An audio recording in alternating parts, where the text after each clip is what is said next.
Alors, vous me posez la question du risque d'AVC chez les migraineux. Il est vrai que quand on voit la sévérité de certaines crises, quand on voit qu'on peut avoir des troubles de la vision, des troubles de la sensibilité qui annoncent une crise de migraine, quand on voit parfois le nombre de crises, on peut s'alerter, se poser des questions.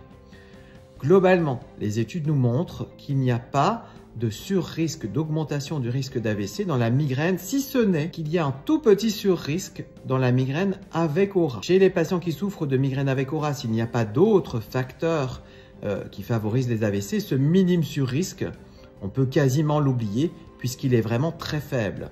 Par contre, si on rajoute d'autres facteurs favorisant à ce minime surrisque, là, l'augmentation du risque devient plus notable. Par exemple, si on fume et qu'on a une migraine avec aura, là, le surrisque devient plus véridique, plus notable.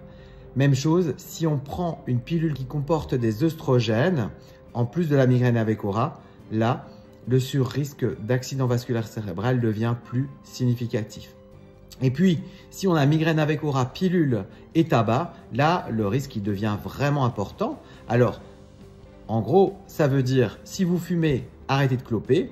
Et si vous avez une migraine avec aura, parlez avec votre gynécologue ou votre sage-femme. Vous ne devriez pas prendre une pilule qui contient des œstrogènes.